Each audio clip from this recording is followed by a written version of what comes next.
Hey guys, so today we're talking about whether or not it is possible to make money on YouTube when you have a small YouTube channel and the different ways that you can try and do this. Hey guys, and welcome to my channel. My name is Janie and I make videos all about social media, productivity, online branding and all of that fun stuff. As a small YouTuber, it can be really disheartening when you realise that you have to have 1,000 subscribers and 4,000 hours of watch time. Now, 4,000 hours doesn't sound that bad, however that is 240,000 minutes that you need to reach in order to just become monetized on YouTube. Now obviously there is the standard don't start YouTube if you're just in it for the money, and I do stand by that because it takes a very long time to get to that stage for most people.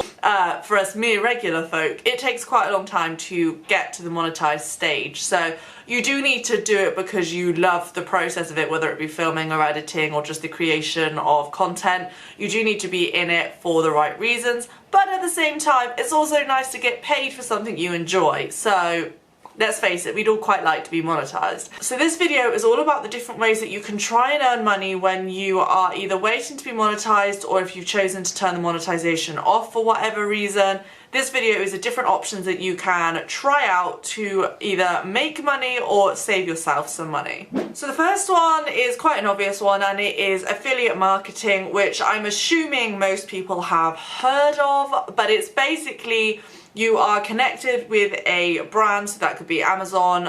There are lots of different schemes out there that you can be affiliate of, but you're basically connected with the brand, and when someone uses your link to purchase something from that brand, you get a small commission from it. Now the commission varies depending on the brand and all of that kind of stuff. Obviously Amazon is one of the most well-known affiliate marketing schemes and is quite an easy one to do in the fact that Amazon sells pretty much everything and many people have Amazon accounts. It's about time he was in the background. You have to be in the background of every video. You are such an attention seeker. So obviously Amazon is a huge one, they sell everything and it's quite an easy one to do, and there are lots of people that do videos just based on their like Amazon favorites, and they'll have their affiliate links down below and then that in turn will earn them a small percentage. And it doesn't even have to be with Amazon the specific thing that they've recommended. Once you click on that link and you buy lots of things from Amazon, they will basically get a cut of everything that you've bought from Amazon in that one purchase that you've used on their link, if that makes sense. But another way of doing it is obviously you can do Amazon, but there are also lots of brands out there that have affiliate schemes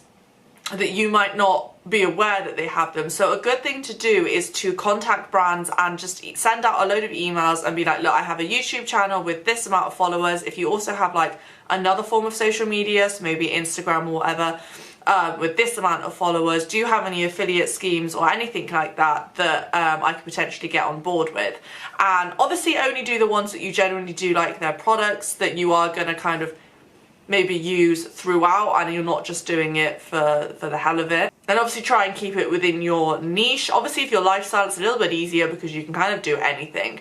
And if you do occasional vlogs, it's easier to work it in for there. But even just listing what your camera is through an Amazon link, or if you're wearing a top from a company that you know does affiliate marketing with and you decided to get on board with it, you can have that link down below and mention it in the video. The bigger audience you have, the more amount of money in theory you're going to make, but it's a good way of just getting a little bit of a side income while you're waiting for the monetization. So another thing you can do is that you can produce your own products or your own store.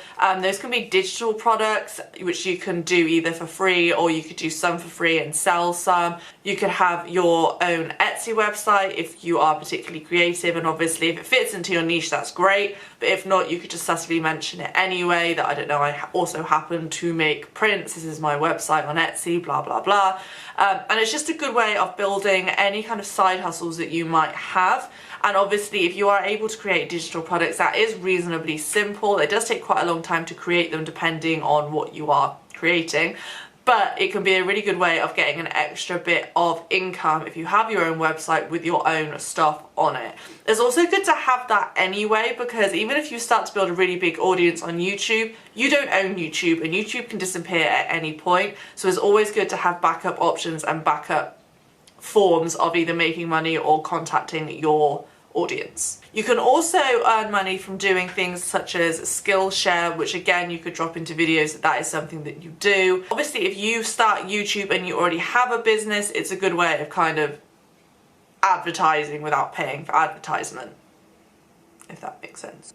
And if you don't want to create products itself, but maybe you want to do some services like consultations or whatever, then that's also another really good way to make some money through your YouTube, but not directly from YouTube itself. So for example, I do have a website and I do consultations for YouTube mainly, but also some other general online branding. It's also another way that you can make money. Now obviously a big one that very big YouTubers have is brand deals and sponsorships. Now you can still have these as a small YouTuber, you just are not going to get paid obviously anywhere near the amount that the really big YouTubers get paid, and it might also be on a gifting only basis or on an affiliate based basis. Well, that's hard to say.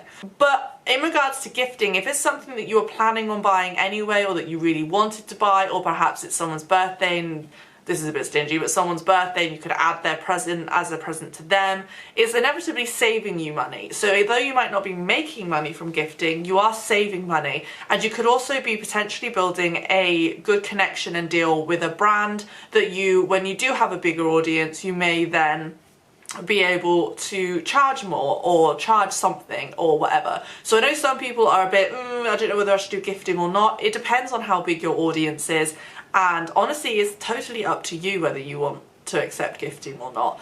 I do accept gifting sometimes if I think that it's something I was going to purchase anyway, or I can feel that it would get quite a lot of traction and help my channel or whatever it is. I have stopped saying yes to gifting as much now because it does take up a lot of time and effort. So unless it was something that I was definitely going to buy, I have stopped doing gifting only, but that is also mainly on my Instagram rather than YouTube. So yeah, so the gifting saves money, but it's up to you whether or not you want to do that. If not, you could also just contact small brands and just say, look, this is the audience I've got, this is the view count I've got, blah blah blah, but it's growing at this rate, which means that my audience is growing. You could do it at a low rate because I have a low sized audience at the moment, but in theory this has all been growing and eventually it'll all be growing over time.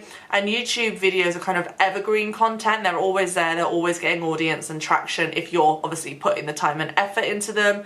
It's always worth explaining that to small brands, and the worst they're going to say is no, but when you reach this amount of followers, get back in contact with us, or no, but we are looking for someone to do affiliate marketing or an Instagram post for blah blah blah. So when you are a smaller channel, it's not very likely that a lot of brands are going to come to you, but it doesn't mean that you can't go to them and kind of introduce yourself, even if they just keep you in mind for a future date. It's always worth doing, and yeah, you never know, they might pay you a certain amount of money to do a little bit of a mention within a video. So always worth trying it, but obviously be slightly realistic. Don't ask for £3,000 when you've got 1,000 followers. Like, they're never going to pay you for that. You need to be logical with how much you're charging, and you can do a quick Google and it kind of shows you what type of things you should be charging for what type of content.